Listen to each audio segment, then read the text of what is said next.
Hello friends, आज हम discuss करेंगे कि जो इलेक्ट्रिक आर्क फर्नेस और ब्लास्ट बेसिक ऑक्सीजन फर्नेस, जो कि हमें ब्लास्ट फर्नेस से मोल्टेन मेटल मिलता है, उसे हम लोग और हमें जो स्क्रैप चार्जिंग करते हैं उसे हमारा जो EAF है प्रोसेस है, उसमें क्या डिफरेंस है। तो दोस्तों, इलेक्ट्रिक आर्क फर्नेस और BOF प्रोसेस सिमिलर प्रोसेस है, यानी कि ये जो यहाँ पे लिखा हुआ है वो सिमिलर प्रोसेस है। क्या है? Similar process.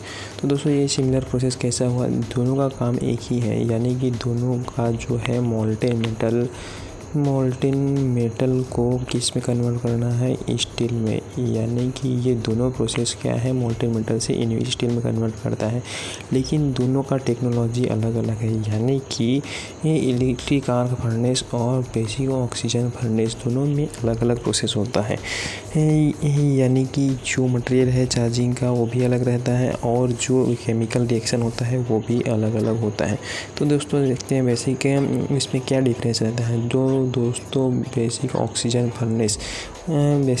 फर्नेस में यूजिंग आयरन ओर, यानी कि बेसिक ऑक्सीजन फर्नेस में आयरन ओर का हम लोग यूज़ करते हैं। आयरन ओर यूज़ करके हम लोग कहाँ पे लेके जाते हैं? ब्लास्ट फर्नेस में, यानी कि BF में उसको लेके जाते हैं। तो वो क्या बनाता है? हमें मोल्टेन मेटल को हमको मिलता है। मोल्टेन मेटल में कहाँ मिलता है? ब्लास्ट फर्नेस में। वो ब्लास्ट फर्नेस को हम लोग कहाँ पे यूज़ करते हैं? बेसिक ऑक्सीजन फर्नेस, यानी कि यहाँ पे यूज़ करेंगे। ये बेसिक ऑक्सीजन फर्नेस हमको आयरन ओर से मोल्टेन मेटल दे देता है। और जैसा कि अभी इलेक्ट्रिक आर्क फर्नेस में यहाँ पे देखें तो दोस्तों, इसमें यूज़ होता है स्क्रैप, यानी कि हम लोग है इलेक्ट्रिक आर्क फर्नेस में 100% तक स्क्रैप का यूज़ कर सकते हैं। और उसमें अगर हम लोग ब्लास्ट फर्नेस से जो मिला है मोल्टेन मेटल, उसका भी यूज़ कर सकते हैं, लेकिन उसका रेशियो कम रहेगा। यानी कि हमें जो BOF में है वो हम लोग 60% क्या करते हैं? मोल्टेन मेटल, और जो है 40% हम लोग क्या करते हैं? स्क्रैप यूज़ कर सकते हैं। वैसे कि देखें तो इलेक्ट्रिक आर्क फर्नेस में हम लोग 100% से लेकर कितने तक 70% तक हम लोग क्या करते हैं? स्क्रैप यूज़ कर सकते हैं। और जो 20 या 30% जो है हम लोग वहाँ पे मोल्टेन मेटल का यूज़ कर सकते हैं, जो कि हमें डायरेक्ट ब्लास्ट फर्नेस से मिलता है। तो दोस्तों, ये है बेसिक डिफरेंस। अभी और चलते हैं कि दूसरा डिफरेंस देखते हैं कि दूसरा डिफरेंस क्या है।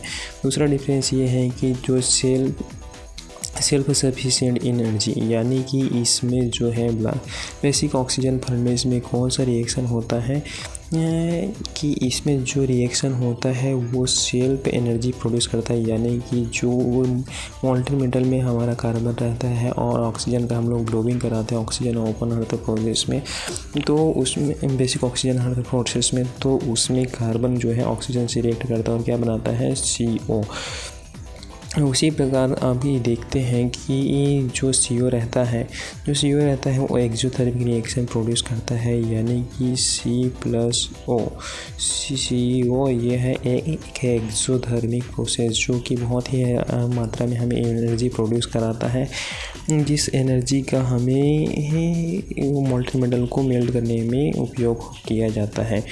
तो दोस्तों, ये रहा है बेसिक डिफरेंस। दूसरा अभी देखते हैं कि इलेक्ट्रिक आर्क फर्नेस में क्या होता है। Using the heat generated by arc, मतलब हम लोग जो है इलेक्ट्रिक आर्क फर्नेस में आर्क, जो हमारा इलेक्ट्रोड रहता है, वो इलेक्ट्रोड से हमारा आर्क प्रोड्यूस होता है। उस आर्क से कंडक्शन, कन्वेक्शन और थर्मोस्फीयर इफेक्ट जैसे और रेडिएशन के थ्रू हमारा क्या होता है? इलेक्ट्रिक आर्क फर्नेस से मोल्टेन मेटल मिलता है। यानी कि जो स्क्रैप मेल्ट होता है उसमें इलेक्ट्रिक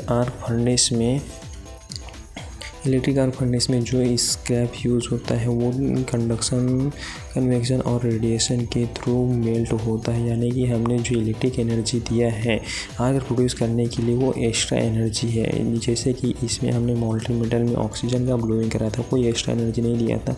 वैसा यहाँ पे हम लोग इलेक्ट्रिकल एनर्जी दे रहे हैं, यानी कि हाई वोल्टेज दे रहे हैं, जिससे कि हमें क्या मिलता है? इन दोनों में स्टील मिलता है और एनर्जी हमें जो चाहिए वो मिल जाता है।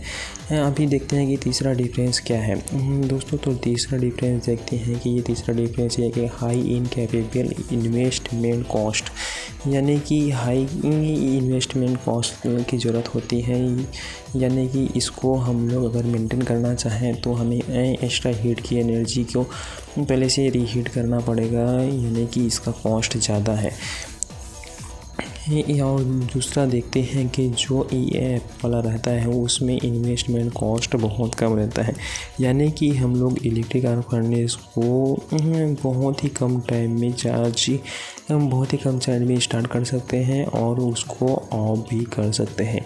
उसी प्रकार दोस्तों हम लोग देखें तो ये BOF है, उसको हम लोग बहुत ही कम टाइम में न तो स्टार्ट कर सकते हैं और ना ही हम लोग इसको बहुत ही कम टाइम में बंद कर सकते हैं। तो इलेक्ट्रिक आर्क फर्नेस में हम लोग इलेक्ट्रिक एनर्जी देते हैं और इसमें एनर्जी नहीं देते हैं, यही बेसिक डिफरेंस है। और इसको हम लोग पहले से हीट करके रखना पड़ता है। जो हमारा फर्नेस का लैडल रहेगा, लैडल को हम लोग प्री हीट करके रखते हैं जिससे हमारा एनर्जी मिलता है। उसी प्रकार इसमें हम लोग प्री हीट नहीं करते हैं, डायरेक्ट एनर्जी प्रोड्यूस करते हैं। तो दोस्तों ये रहा basic difference electric arc furnace और बेसिक ऑक्सीजन फर्नेस और इलेक्ट्रिक आर्क फर्नेस में। तो ये दोनों डिफरेंस आप लोग स्क्रीनशॉट या फिर इसको नोट कर सकते हैं। जो बेसिक डिफरेंस है जो इंटरव्यू में बहुत ज़्यादा पूछे जाते हैं, आप कहीं इंटरव्यू में जाएंगे तो वहाँ भी पूछे जा सकते हैं और कहीं आपको वाइवा रहेगा तो वाइवा में भी पूछे जा सकते हैं। तो ये बेसिक डिफरेंस जो है उसको स्क्रीनशॉट ले लीजिए या तो इसको नोट कर लीजिए पॉइंट वाइज। पॉइंट 3 आप डिफरेंस बता दोगे तो आप कंफर्म ही पास हो जाओगे। तो दोस्तों ये वीडियो आपको कैसा लगा? अगर ये वीडियो आपको थोड़ा भी नॉलेज मिलता है तो इस वीडियो को लाइक करें और चैनल को सब्सक्राइब करें ताकि आपको नए वीडियो हम लोग लाते रहें और आप उसको देख के नॉलेजेबल पर्सन बन सकें। थैंक यू दोस्तों।